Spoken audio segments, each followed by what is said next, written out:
गंडक नदी की पश्चिमी तट पर बसा बिहार का एक ऐतिहासिक शहर एवं जिला गोपालगंज।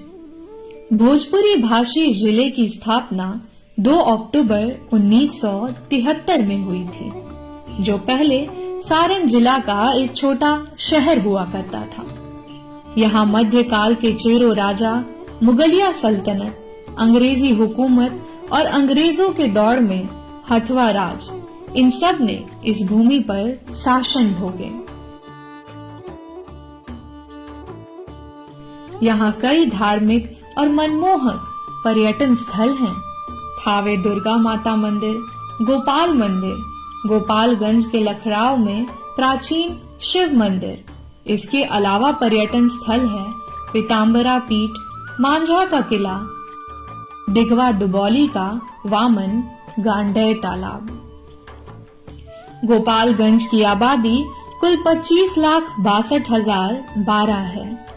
यहाँ के शासकों ने अपनी अपनी दृष्टि से इसे आकार दिया, सुशोभित किया और यहाँ का इतिहास रचा।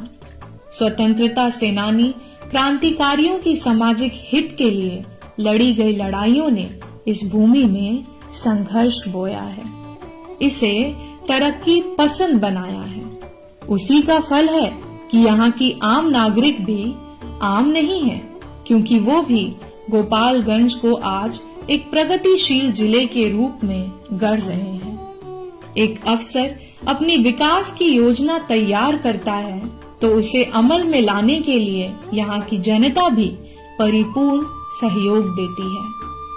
वर्तमान में जिला के समाहर्ता एवं जिला पदाधिकारी डॉक्टर नवल किशोर चौधरी और यहाँ की जनता ने विकास का पुल बांधा है।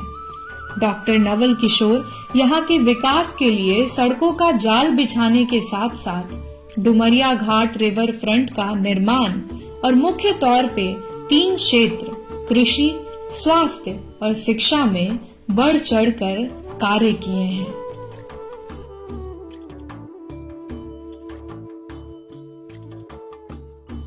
गंडक नदी और झरही, खनवा, दाहा, धनही जैसी सहायक नदियों की वजह से यहाँ की भूमि उपजाऊ है और गोपालगंज की समृद्धि का मुख्य कारक है। कृषि यहाँ का मजबूत पक्ष है और उसे दुगनी मजबूती देने के लिए कृषि के क्षेत्र में सभी प्रखंडों में समेकित कृषि प्रणाली यानी इंटीग्रेटेड फार्मिंग सिस्टम को लागू किया है। समेकित खेती एक आधुनिक तकनीक है जिसमें किसानों को मुख्य फसल के साथ मुर्गी पालन, मत्स्य पालन, मधुमक्खी पालन, रेशम, सब्जी, फल, मशरूम की खेती एक साथ एक ही जमीन पर कर सकते हैं। इस तकनीक से एक ही साथ खेती, बागवानी, पशुपालन और मत्स्य पालन करने के लिए किसानों को बढ़ावा दिया गया।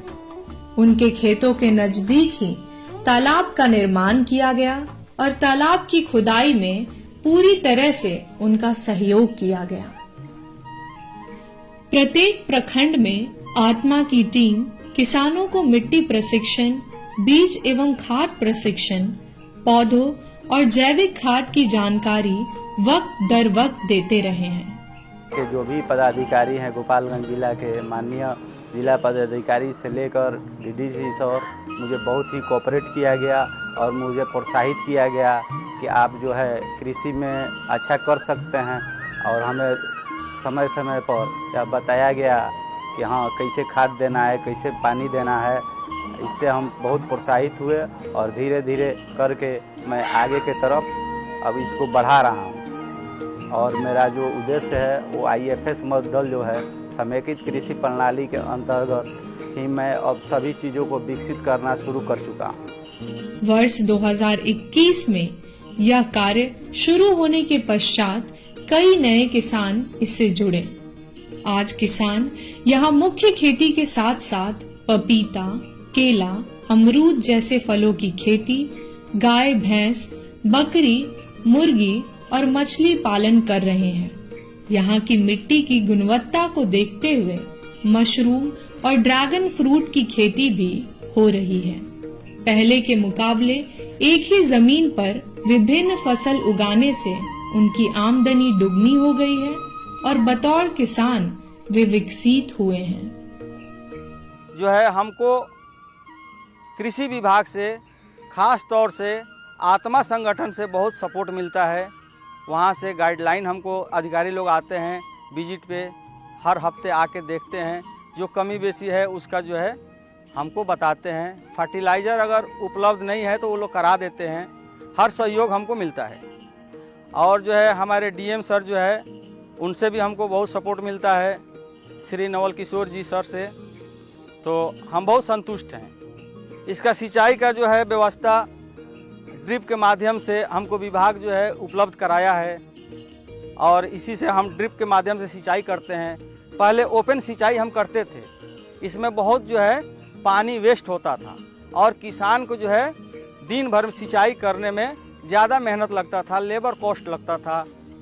अब ये सब बच रहा है ड्रिप सिस्टम से, तो अच्छा है, हम बहुत संतुष्ट हैं। अपने ज़िले के अधिकारी से, अपना खास तौर से आत्मा संगठन जो है हमारा, वो हमको बहुत मदद करता है। पौधा वही लोग उपलब्ध कराए हैं, ड्रिप वही लोग दिलाए हैं और हम बहुत खुश हैं। समेकित खेती के लिए किसानों को बकायदा प्रशिक्षण दिया जाता है, जिसमें आत्मा उनका सहयोग करती है। मिट्टी का प्रशिक्षण, बीज प्रशिक्षण, पौधों का प्रशिक्षण और जैविक खाद की जानकारी, इन सब चीजों के लिए एक टीम हर प्रखंड ब्लॉक में बनाई गई, जो कि वक्त वक्त पर किसानों को गाइड करते रहते हैं। मैं इतने दिनों के बाद अब बहुत खुश हूँ। हमको लगता है कि लड़ाई में कभी हारना नहीं चाहिए और हम बिहार के और किसानों को मैं ये कहना चाहता हूँ कि समेकित कृषि प्रणाली अपनाएं, क्योंकि एक दूसरे पर निर्भरता उसी पर है, आपको बचत उसी में हो। केवल एक खेती करने से आपको फायदा होने वाला नहीं है। या तो कृषि को वानिकी में जोड़िए, या डेयरी से जोड़िए, या पशुपालन भी कोई भी चीज़ से जोड़िए, तो आपका मुनाफा बहुत अच्छा होगा। कृषि के क्षेत्र में सुधार करने से विकास की दौड़ में निरंतर बने रहना आसान हुआ, पर उत्तम भविष्य के लिए शिक्षा जरूरी है। जिले में शिक्षा के क्षेत्र में जो बदलाव हुए हैं वो सराहनीय है।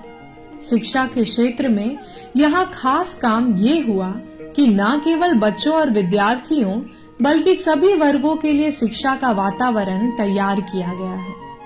गोपालगंज शहर में एक केंद्रीय पुस्तकालय हुआ करता था, जिसमें नित दिन विद्यार्थियों का आवन जावन कम और जुआड़ियों का ज्यादा था। वजह ये कि अब से पहले यहाँ की व्यवस्था में इतनी कमी थी कि इस पुस्तकालय का प्रयोग कभी असल रूप में हुआ ही नहीं। अब इस लाइब्रेरी की व्यवस्था को सुधार कर इसे सेंट्रल लाइब्रेरी कम स्टडी हॉल का आकार दिया गया है। किताबों की उपलब्धता बढ़ाई गई है, जैसे बच्चों के सभी वर्ग के लिए किताबें, और ये किताबें पुस्तक दान महादान के जरिए पुस्तकालय में लाई गई हैं, जो कि जिला पदाधिकारी डॉक्टर नवल किशोर ने शुरू किया है। जनरल स्टडी या परीक्षाओं की तैयारी कर रहे विद्यार्थियों की जरूरत की किताबें, इसके साथ अंग्रेजी हिंदी अखबार का प्रबंध किया गया है। आम जनता को ध्यान में रखते हुए बच्चे, बड़े, बूढ़े और महिलाओं को किसी भी विषय में जानकारी चाहिए हो तो उनके लिए भी किताबें और बैठने पढ़ने की व्यवस्था खूब है। इसके अलावा लाइब्रेरी में अलग से एक सेक्शन बनाया गया है, जिसमें हर धर्म के उपन्यास उपलब्ध हैं। पुस्तकालय में लाइट, पंखे, टेबल कुर्सी, वातानुकूलित हॉल, स्वच्छ पानी की व्यवस्था और सबसे महत्वपूर्ण लाइब्रेरी में शांति और सुरक्षा का खास ख्याल रखा गया है। इन सब चीजों के होने से पढ़ाई का एक सेहतमंद माहौल बना है और विद्यार्थियों को पढ़ने के लिए कहीं बाहर जाने की जरूरत अब महसूस नहीं हो रही है। नमस्कार, मैं डॉक्टर दुर्गाचरण पांडे हूं और मैं जमुना इंटर कॉलेज यानी उच्चतर माध्यमिक विद्यालय जमुना का प्रिंसिपल हूं। और कुछ दिन पहले माननीय जिला पदाधिकारी महोदय डॉक्टर नवल किशोर सर के द्वारा पंचदेवरी जो जमुना स्कूल है इसके पुस्तकालय को प्रखंड स्तरीय पुस्तकालय के रूप में बनाने का निर्देश प्राप्त हुआ। हम लोगों को काफ़ी खुशी हुई, कुछ करने का जज्बा भी अंदर पैदा हुआ और उनके निर्देशानुसार जैसे जैसे पुस्तकदान महाअभियान चलता गया हम लोगों के अंदर और भी ऊर्जा आती गई। उसी के दौरान हम कुछ गांव के लोगों के साथ मिल करके प्लस जो हमारे शिक्षक बंधु हैं उनके साथ मिल करके मैंने अपने भी लाइब्रेरी का पुनरुद्धार करने के बारे में विचार किया और जो भी संसाधन हमारे पास मौजूद थे और कुछ संसाधन मौजूद नहीं थे तो अन्य लोगों ने भी हमारा सहयोग किया। मिलजुल करके हम लोगों ने एक बड़ी शानदार लाइब्रेरी बनाई। जब हम लाइब्रेरी बना रहे थे तो बहुत खुशी हो रही थी, लेकिन एक बात का संशय था मन में कि पता नहीं लोग जुड़ेंगे नहीं जुड़ेंगे, आएंगे नहीं आएंगे। लेकिन गजब का हुआ, जैसे हम लोग लाइब्रेरी बना शुरू किए तो मैंने देखा क्या कि गांव में जो बच्चे इंटरमीडिएट पढ़ाई कर रहे हैं उनके घर में पढ़ने की व्यवस्था नहीं है, वो आकर के लाइब्रेरी का मेंबरशिप लेने लगे। कई बार तो ऐसा हुआ कि गांव के अन्य लोग जो किताब पढ़ना चाहते थे वो लोग भी आए और आज हम बहुत खुशी व्यक्त कर रहे हैं इस बात को लेकर के कि हमारे बच्चे जो स्कूल में पढ़ते हैं इनको भी किताबें पढ़ने को नहीं मिलती थी, आज ये बिंदास पढ़ाई करते हैं। यह देख के हमें बहुत काफी खुशी होती है। दूसरी बात मैं कहना चाहूंगा कि जो बच्चे इंटर पढ़ते हैं, जैसे मान लीजिए हमारे स्कूल में इंटर के टीचर कम है तो बच्चों को स्टडी के लिए एक माहौल चाहिए होता था जो ये लाइब्रेरी दे रहा है। मैं बहुत बहुत शुक्रगुजार हूँ कि माननीय डीएम सर ने हम लोगों को ये करने का मौका दिया और इस तरीके से उन्होंने एक तरह से बुक रीडिंग रिवॉल्यूशन पैदा कर दिया है लोगों के अंदर। तो ये हमारे लिए बहुत सौभाग्य की बात है। लोग भी खुश हैं, बच्चे भी खुश हैं और हमारी खुशी का तो ठिकाना नहीं है। Thank you. सिर्फ इतना ही नहीं, जिले के सरकारी विद्यालयों की दशा भी खूब बदली है। सरकारी विद्यालयों में बच्चों के ID card, uniform, study materials और स्मार्ट क्लास, लड़के लड़कियों के अलग शौचालय बनाया गया, स्वच्छ जल का प्रबंध किया गया। प्राइवेट स्कूल की तरह प्रार्थना, बच्चों की मेंटरिंग होती है। मिड डे मील के लिए आंगनवाड़ी दीदियों को पौष्टिक आहार का प्रशिक्षण दिया गया। शिक्षा का स्तर आगे बढ़ाते हुए जिले में ब्लॉक स्तरीय पुस्तकालय एवं रिसोर्स सेंटर एवं ब्लॉक स्तरीय मॉडल स्कूल का निर्माण किया गया। उनमें से पंचदेवड़ी में गहनी चकिया विद्यालय को बिहार शिक्षा परियोजना परिषद तथा यूनिसेफ द्वारा स्वच्छता पुरस्कार 2022 में उत्कृष्ट प्रदर्शन का अवार्ड मिला। कृषि और शिक्षा के बाद है स्वास्थ्य, जो कि सुख का मुख्य सिद्धांत है। स्वास्थ्य विभाग में जिन चीजों पे खास ध्यान दिया गया वो है सदर अस्पतालों में साफ सफाई, सुरक्षा व्यवस्था, दवाओं की उपलब्धता। जनता की सुविधा के लिए दीवार पर उपलब्ध दवाइयों के नाम से एक चार्ट बनाया गया है, जिसे देखकर लोग आसानी से दवाइयों की उपलब्धता की जानकारी ले सकते हैं। और सभी दवाइयाँ मुफ्त ही दी जाती हैं, बल्कि दवाइयाँ ही नहीं, एक्सरे, पैथोलॉजी सेवा, डायलिसिस की सेवा, मुफ्त आंखों का इलाज, मरीजों के लिए मुफ्त आहार। इन सब के अलावा हाल ही में सिटी स्कैन सेंटर खोला गया है। नवजात शिशुओं की देखरेख के लिए NICU की व्यवस्था, ICU, PSA plant, oxygen plant, 24 घंटे एम्बुलेंस की सुविधा और इमरजेंसी मैनेजमेंट सिस्टम को मजबूत किया गया, जिनमें की एक मोबाइल हेल्थ वैन चलाया गया है जो सड़क दुर्घटना पीड़ितों की सेवा के लिए 24 घंटे उपलब्ध है और इसके साथ डॉक्टर की एक टीम हमेशा रहती है। किडनी रोगियों के अलग से प्रबंध सदर अस्पताल में की गई है। सदर अस्पतालों के साथ साथ की गई व्यवस्था भी मजबूत हुई है, जैसे कि PHC में ही जांच केंद्र, ब्लड सैंपल, दवा वितरण काउंटर, ऑपरेशन थिएटर, प्रजनन कक्ष की व्यवस्था दी गई है और यहाँ भी डॉक्टर और नर्स की टीम 24 घंटे सेवा में रहते हैं। कोविड-19 के दौरान भी पीड़ितों को दवाइयाँ, पैथोलॉजी सेवा, ऑक्सीजन सप्लाई, एम्बुलेंस की सेवा, हाइजीन किट और आहार मुफ्त दिए गए थे। स्वास्थ्य संबंधित कड़ी व्यवस्था तब भी रखी गई और अब भी रखी जा रही है। जिले में कुल 16 स्वास्थ्य केंद्र हैं और सभी में सेवाएं और व्यवस्था किसी भी प्राइवेट अस्पताल के मुकाबले कमतर नहीं है। लोग आज सदर अस्पताल में इलाज करवाने में संकोच नहीं करते। ये सारे बदलाव और उपलब्धियों का हेतु है डॉक्टर नवल किशोर जैसे अफसर की काबिलियत और दृष्टि, जिसे खूब काम में लाते हुए उन्होंने गोपालगंज का आज और मुस्तकबिल यानी भविष्य दोनों को मजबूत आकार दिया है। जिले में जितने पर्यटन स्थल हों, उनमें समेकित ढंग से सजे हुए वो खेत, वह केंद्रीय पुस्तकालय और सुधार किए हुए सारे स्वास्थ्य केंद्र का नाम भी जुड़ जाना चाहिए, क्योंकि ये विकास कर रहे गोपालगंज जिला और बढ़ते बिहार के नमूने हैं।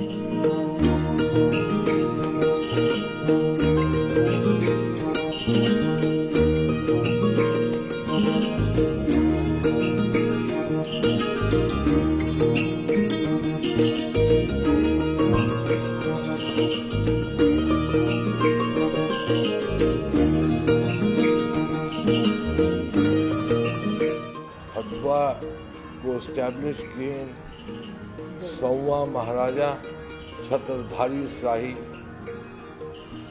वही आके हथुआ को इस्टेब्लिश किए। हथुआ में देखने की चीज़ है, हथुआ पैलेस है, हथुआ शीश महल है, हथुआ में गोपाल मंदिर है, पुरानी किला है। विकास के आधार पर देखा जाए तो गोपालगंज बिहार का एक ऐसा जिला है जहां हर जन भी बेहतर से बेहतर योगदान देता है। बिहार में चाहे कृषि हो, स्वास्थ्य हो या शिक्षा का स्तर, इस जिले की गिनती एक दिन अव्वल दर्जे पर होगी। विकास क्षेत्र में सभी विभागों में काफ़ी कार्य हुए हैं। मैं उसकी छोटी सी सूची के संबंध में आपको बताना चाह रहा हूँ। खास करके स्वास्थ्य विभाग में एवं शिक्षा विभाग में जो हमारा बेसिक चीज़ें हैं और जिससे हमारा मास प्रभावित होता है, उसमें काफ़ी कार्य हुए हैं। स्वास्थ्य में मैं आपको इन्यूमरेट करना चाहूँगा कि साफ सफाई, सुरक्षा की व्यवस्था, खास करके सभी दवाओं की उपलब्धता, पैथोलॉजी सेंटर जो हमेशा खुला रहता है, सीटी स्कैन सेंटर जो रिसेंटली खोला गया है, NICU है जो नियोनेटल है, नियोनेट्स के लिए ICU है, इमरजेंसी मैनेजमेंट सिस्टम उसको काफ़ी स्ट्रेंथन किया गया है, और ऑक्सीजन प्लांट है, सभी बेड पे ऑक्सीजन की सही समय पे उपलब्धता है। इस तरीके से जो हमारे सदर अस्पताल हैं, PHC हैं, रेफरल अस्पताल हैं, इन सबको मजबूत करने के साथ साथ ही जो एडिशनल PHC है उसको काफ़ी बेहतर तरीके से मजबूत किया गया है एवं सब सेंटर को भी मजबूत किया गया है। और लोगों की रुझान सरकारी अस्पतालों के प्रति काफ़ी बढ़ी है और यह काफ़ी अच्छी खबर है। साथ ही विद्यालयों में व्यापक पैमाने पे बदलाव आए हैं। खास करके विद्यालयों में जो लोगों की रिस्पॉन्सिबिलिटी है, शिक्षकों की रिस्पॉन्सिबिलिटी है, विद्यालयों के प्रति बढ़ी है। और हमने एक यहाँ पे अभियान चलाया था शिक्षक समागम, जिसमें कि मैंने स्वयं जिला शिक्षा पदाधिकारी की उपस्थिति में सैकड़ों की संख्या में शिक्षकों को संबोधित किया था और शिक्षक गण काफ़ी मोटिवेट हुए थे और उन्होंने विद्यालय में अपनी जवाबदेही मानते हुए बच्चों को पढ़ाने का, साथ ही कैंपस को ठीक करने का, अनुशासन को बढ़ावा देने का जो कार्य किया है वो काबिल तारीफ है। और कैंपस मैनेजमेंट बहुत बेहतरीन तरीके से विद्यालयों में किया गया है। इसके साथ एग्रीकल्चर में हम लोगों ने सभी प्रखंडों में समेकित कृषि प्रणाली को लागू किया है, जिसमें कृषि के साथ साथ किसानों के खेत के पास ही बड़े तालाब अथवा छोटे तालाब की खुदाई में सहयोग किया गया है और उसके आसपास जो ऑर्गेनिक फार्मिंग है उसको बढ़ावा दिया गया है। गौ पालन, भैंस पालन, मुर्गी पालन, बत्तख पालन, मछली पालन, इन सभी को बढ़ावा दिया गया है। इसके साथ ही मिट्टी की जो गुणवत्ता को देखते हुए कई जगहों पे मशरूम की खेती, केला की खेती, साथ ही पपीता की खेती, इस तरीके से स्ट्रॉबेरी की खेती, कई खेती को बढ़ावा दिया जा रहा है, जिसमें कि हमारा कृषि विभाग अच्छा तरीका से काम किया है। मनरेगा के तहत बड़े पैमाने पर वृक्षारोपण किया गया है और वृक्ष में जो डैमेज्ड है उसको हम लोग रिप्लेस भी कर रहे हैं। जगह जगह पे पौधों की सुरक्षा के साथ साथ ही हम लोग बड़े तालाबों का एवं छोटे तालाबों की खुदाई भी कर रहे हैं और अमृत सरोवर योजना के तहत कुल 75 तालाबों की बेहतर तरीके से रिनोवेट किया गया है। उसके आसपास में फुटपाथ भी डेवलप किया गया है। साथ ही कई जो महत्वपूर्ण पौधे हैं जो हमारे पर्यावरण के लिए अच्छे हैं, उन पौधों को सिलेक्ट करके पौधा रोपण भी किया गया है। और कहीं कहीं पे सागवान का ही एक प्रकार के वृक्ष भी लगाया, कहीं सागवान का वृक्ष, कहीं महोगनी का वृक्ष, कहीं गार्डनिंग डेवलप किया गया है। इस प्रकार सभी क्षेत्रों में काफ़ी बेहतरीन कार्य किए गए हैं। इस आलोक में मैं यहाँ के समस्त पदाधिकारियों को, यहाँ की समस्त जनता को उनके सहयोग के लिए मैं प्रकट करता हूँ। बहुत बहुत धन्यवाद देता हूँ।